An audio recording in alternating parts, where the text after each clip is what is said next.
Hi friends, SICT education में आपका स्वागत है। दोस्तों जैसे जानते हैं GDS का ऑनलाइन फॉर्म इसमें फिलअप किया जा रहा है और GDS के लिए जो है कुछ चर्चाएं हैं जो कि आज करनी ज़रूरी थी, इसलिए वीडियो लेकर आए हैं। कुछ लोगों का ये कहना था कि चूँकि मानदेय इतना कम है, इसमें सैलरी इतनी कम है, 10 से 12 हज़ार रुपये सैलरी है, तो इतने पर कैसे गुजारा होगा। तो क्या आपको फॉर्म भरना चाहिए, नहीं भरना चाहिए, मेरिट कितनी जाएगी, कितनी मेरिट वालों तक हो जाएगा, इन सब पर थोड़ी सी चर्चा आज इस वीडियो में हम करने वाले। बने रहिएगा अंत तक, क्योंकि इसमें हम जो है इन सब चीज़ों की आज चर्चा करने वाले हैं। दोस्तों पहली बात हम चर्चा कर लेते हैं कि इसको फॉर्म भरना चाहिए कि नहीं भरना चाहिए। एक चीज़ तो हम आपको कहना चाहेंगे, चूँकि शुरू में आपको मानदेय जो सैलरी मिलनी है वो कम ही मिलनी है, तो इसलिए आप अगर लोकल में अगर आपका चयन हुआ है तब तो आपके लिए सही है कि आप उसका फॉर्म फिलअप कर सकते हैं। अगर आप लोकल के नहीं हैं तो समस्या हो सकती है। हाँ, लेकिन अगर आपके अंदर पेशेंस है, आप पेशेंस रख सकते हैं कुछ दिनों तक, तब भी आप फॉर्म भर सकते हैं। बशर्ते कि है कि फिर खर्च चलाने के लिए आपको पैसे की तंगी हो सकती है, क्योंकि आप बाहर रहेंगे तो फिर आपको अन्य खर्चे खुद से करने पड़ सकते हैं।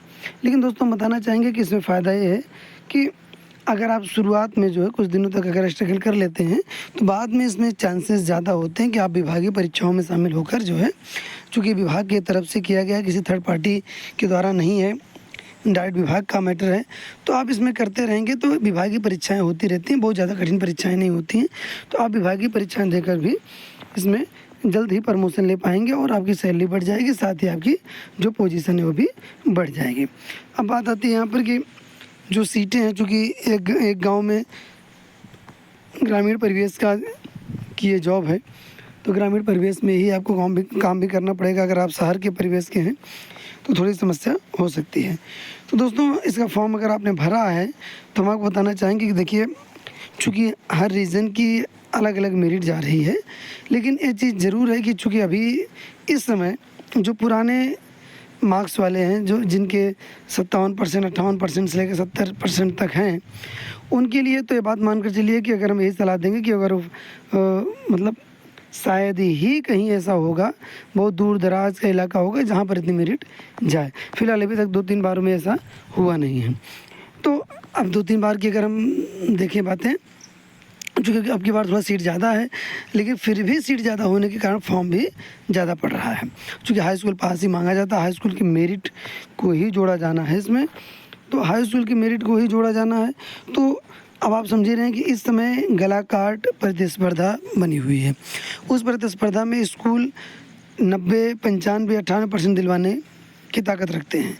तो जो अब पास आउट कैंडिडेट्स हैं तो वह 90 के नीचे तो उनकी बात ही नहीं है, 95% जो जिनके हैं वो भी उसी में शामिल हैं।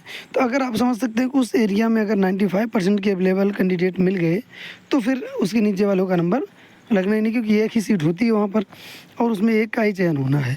तो इसलिए समस्या ये आएगी कि अगर उस एरिया में अगर एक भी 95 या उससे ऊपर का कैंडिडेट है, अगर फॉर्म उसने फिलअप किया है, चाहे OBC जनरल जिस भी कैटेगरी का हो, उससे मतलब सीट वहाँ जिसकी होगी, तो अगर उसने एक भी कैंडिडेट मिल गया 95 है उससे ऊपर, तो सीधी बात उसके नीचे वालों को मेरिट का कोई मतलब नहीं। तो हमारा कहने का मतलब यही कि चयन वहीं होना है जहाँ पर मेरिट अच्छी होगी। तो इसलिए अगर आपकी मेरिट बहुत ज़्यादा लोवेस्ट है तो उसमें कोई मतलब नहीं फॉर्म डालने का, क्योंकि पूर्वानुभव जो है उससे आधार यही है कि 90+ मेरिट ही रहती है, 90+ के नीचे मेरिट शायद ही कहीं आ पाए। तो 90 के प्लस के ऊपर ही मेरिट वालों का चयन लगभग होता है। तो इसलिए कोशिश करिए अगर लगभग आप 85 या उसके ऊपर मेरिट है तब आप फॉर्म फिलअप करिए।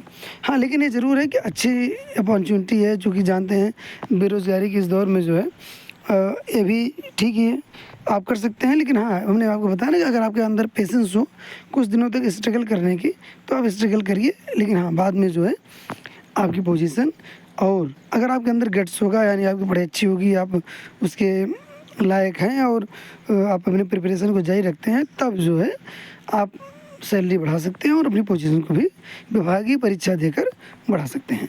तो इसलिए दोस्तों आज की जो वीडियो रही है इसी पर चर्चा करने के लिए रही है। एक नए मुद्दे के साथ फिर से हाजिर होंगे। अगर आप पहली बार विज़िट कर रहे हैं हमारे चैनल पर, तो अगर चैनल को सब्सक्राइब कर सकते हैं तो ज़रूर करिएगा। अगर वीडियो अच्छी लगी हो तो लाइक करिएगा, लोगों तक अगर शेयर कर सकते हैं तो शेयर करिएगा। धन्यवाद।